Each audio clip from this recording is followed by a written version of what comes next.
Murph Dog Training here to throw you guys yet another bone on some health and fitness advice. Okay, today we're going to be doing two things. One, we're going to be breaking down what the fuck a carb is. Okay, two, we're going to be going into why I recommend them in the second part of the video for everybody. Okay, it doesn't matter if you're trying to lose fat or gain muscle.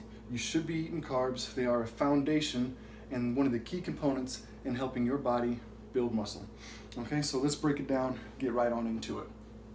Carbs, okay, we got three major types: mono, oligo, and polysaccharides. What does this mean? Mono, okay, simple sugar, just one. It's gets broken down into glucose, fructose, and galactose. Okay, going even further, galactose coming from dairy, fructose coming from fruits and processed foods, okay? Dog shit. This coming down here, the processed parts, you have your sucrose, table sugar, high fructose corn syrup, candy, desserts, junk food, okay? The glucose is when this is what you hear when you're talking about your blood sugar, and that is the amount of the glucose that's floating around in your guys' blood, okay? Oh yeah, I am well aware of how absolutely ridiculous this handwriting is for a grown-ass man. Deal with it. It's more for me while I'm explaining the video. All right, back to our oligosaccharides.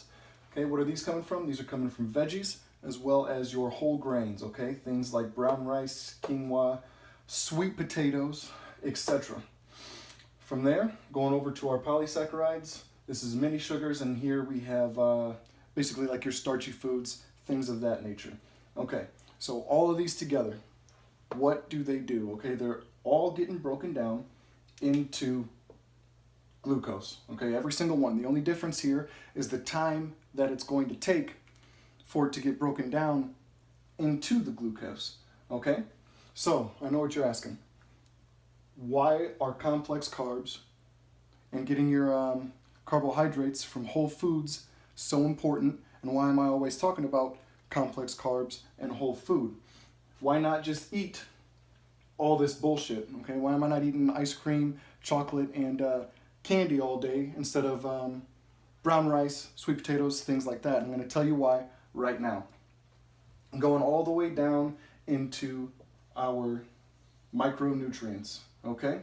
Micronutrients, among many other things, are an essential role in your body's ability to create muscle, okay? To build your good quality muscle. Now, your candy, your table sugar, all this bullshit, there's no micronutrients here, okay? Not a good source of it. You're gonna feel like shit. On top of that, you're gonna be having constant energy dips, okay? You're gonna get that big sugar rush that come down to where you're feeling like you need to take a nap. You're not gonna get that with the complex carbohydrates, okay? On top of feeling more satisfied, you're gonna have a much better sustainable energy source, and you're gonna have less cravings than you would if you were playing around with the simple carbohydrates, okay? Also, sticking with the complex, your insulin levels aren't going to be spiking back and forth as much as they would with your simple carbohydrates and your sugars and things like that. Okay, so let's move on from here as we talk about why carbohydrates are important, okay? Carbohydrates, when you eat them, your body breaks them down, part of them down, into glycogen, which goes into your muscles as well as your liver, okay? When you lift weights, you are depleting your body's glycogen stores, okay? How do you get that back? You get that back by eating carbohydrates. Again, I recommend clean sources and complex sources of these carbs. Why is this so important? Okay, because when you're working out, it's going to be very imperative that you have high performance and you are reducing the chance of muscle breakdown. That's all going to come from glycogen. So if you're on a low carb diet or you're on a no carb diet outside of just some leafy greens, you're missing out on all of this, okay? So on top of feeling weaker in the gym, you're going to be getting less of a pump, your performance is going to be hindered, and you're going to be breaking down muscle tissue much faster than you would be if you were taking in carbohydrates and having those glycogen stores. Better pump, better overall feeling, better performance is going to lead to better results, obviously. Now let's move on again from here. What are we going into next? Okay, so we basically talked about how these aren't going to have any kind of effect as far as body composition. You can get away with eating sugar. If you want to feel like shit all day, you can eat your sugars, and it's going to, as long as you're hitting your macros, you'll be able to still get the results you want. But is it worth it knowing that you're going to have a ton of micro deficiencies? You're going to be feeling like shit with your energy levels, and you probably won't be able to train as hard because you're not going to have that long sustaining energy. That being said, okay, it can be done. Now, let me erase this real quick and we're going to keep going. Oh. Talk about the dog's recommendation for who should be eating any kind of processed or those simple carbohydrates, okay?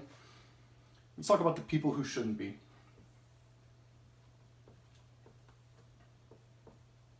Is this you? All right? Are you fat? Do you have a low activity level? Okay, you're in the office all day, you're not going to the gym very much. Okay? You need to stay away from those sugars and that processed food for two reasons. One, if you're overweight, you're out of shape, your activity level's low, your body's not going to be handling the sugars and processed foods as somebody who is lean and athletic. Their bodies are going to handle it much differently. You're going to be more sensitive to the insulin. It's going to create bigger spikes. And on top of this, okay, what's the deal here, right? You're already fat. Okay, unfortunately, it sucks, but you're here, you're trying to do better, and that's great. What does this mean? That means you have a problem with overeating. You're not able to control your calories real well. Now, you take in sugar. What is this known to do? Okay, I'm going to come down here. This leads 9 times out of 10 to overeating. You take a piece of that Hershey's chocolate out, you take a bite, you're not going to stop with that one square, especially if you're on this spectrum. You're going to get that taste, you're going to have your body giving off dopamine receptors. It's going to be telling you that you need to finish that candy bar, and given where you are, your natural tendency is going to be to do that. So we don't want to be playing with the sugar, guys. We don't want to be overeating, and again, we don't want to be causing those massive fluctuations in our insulin level. Okay, so there's that. Get rid of this.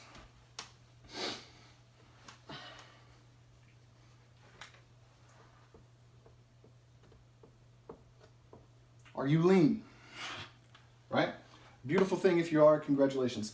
If you are lean, then a little bit of processed sugars is not going to destroy your diet. I actually recommend it here. I would center it around your workouts for before and immediately after, but you need to keep in mind you want the majority of your carbohydrates to come from whole foods and complex carbs, so you're keeping a nice micronutrient dense diet. You're not getting those deficiencies, and you're able to have plenty of sustainable energy throughout the workday, throughout your workouts, okay? So just remember, guys, moderation. If you're lean, if you're out of shape, stay away from it completely.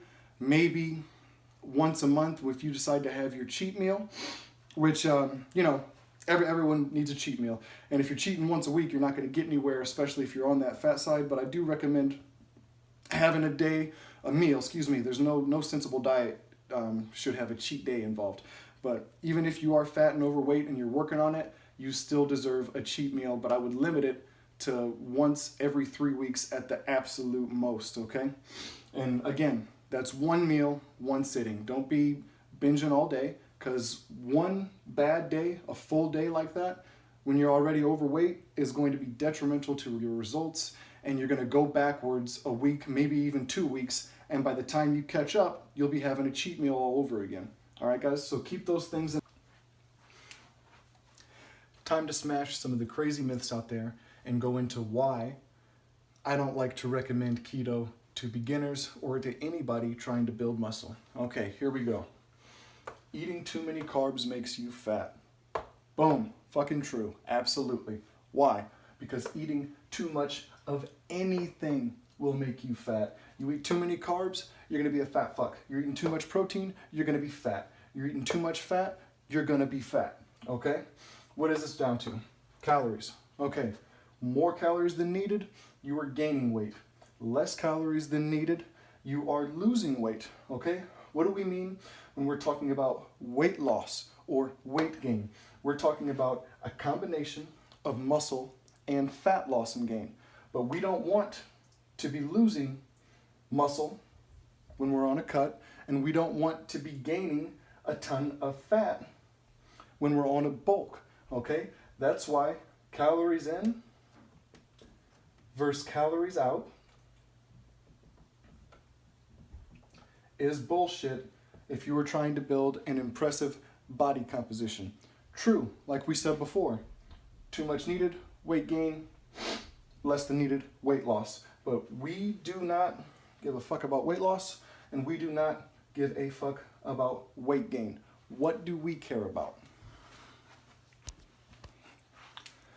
What we care about on a cut is fat loss and keeping or adding lean muscle.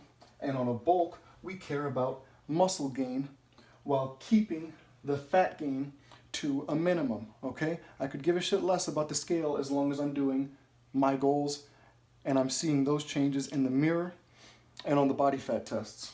Okay, so how do we do this? Okay, it's not watching your calories.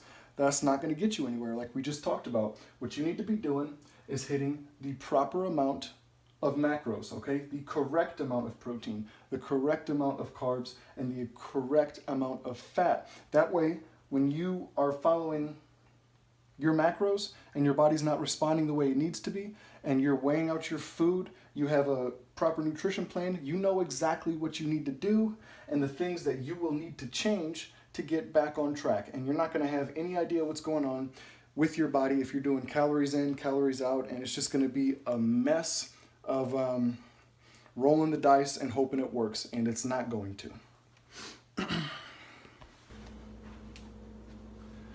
Why I don't use keto myself or for the majority of my clients over 90% of the time, okay? Number one, carbs are not stored as fat as easily as dietary fats are. That's just a fact. Glycogen, okay? We talked about this a little bit a few minutes ago. Reduces your muscle breakdown and increases your performance. The best way to replenish the glycogen is from eating carbohydrates, okay? Carbs play a major role in both muscle building and bodily function. When combined with a high protein diet, low to no carb dieting has absolutely zero benefits in fat loss and damn sure has no benefits in muscle gain because you're not going to be gaining a ton of muscle doing low carbs. Does, however, have plenty of drawbacks, and we're going to talk about them right now. Lower energy, performance, and strength in the gym. You might be feeling great. I talk to people who talk to me and let me know that, hey, I'm feeling great. I've got a ton of energy in the gym. Okay, I guarantee it. You put them on one of my workouts, have them go through the routine, I absolutely believe they will make it through the workout, okay? Now let's come back after a week of incorporating moderate carbohydrates into your diet, and I guarantee every one of your numbers is going to be increased. You're going to have a better workout, a better pump. The muscle protein synthesis is going to be higher, and you're going to start seeing more results damn near instantly. Okay? From there, increased muscle loss on keto. Okay? The whole goal when you're dieting and trying to lose fat isn't to just shrink and look just as shitty. It's to lose fat. Okay? And while keeping your muscle. You're on keto, majority of the time you're going to be losing muscle and fat, which is the opposite of what most people want, okay? Less gains. If you're on a bulk trying to gain muscle, you're going to have significantly less muscle gain and more fat gain, quite a bit more fat gain if you're using a keto diet to accomplish that. Okay, so who should use keto? All right, if you don't exercise, if you don't watch your macros, you're not keeping a high protein diet, you give zero shits about whatever muscle you can gain, whatever muscle that you lose while losing weight, then by all means, you should absolutely try it if it's something you want to do, because you might get some benefits from it. Again, the studies that I talk about and the reasons I don't recommend it, because the people that come to me, they care about looking good, they want a healthy body composition, they want to look impressive, they want to either build muscle while not gaining fat, or lose fat and hold on to or gain muscle. Okay, if those aren't your priorities and you just want to maybe get some weight loss, see some numbers go down on the scale, if that's your thing, then you're gonna have you might have a great time on keto. All right, so that's it for now, guys. Thank you for watching. Have a good one. Oh yeah.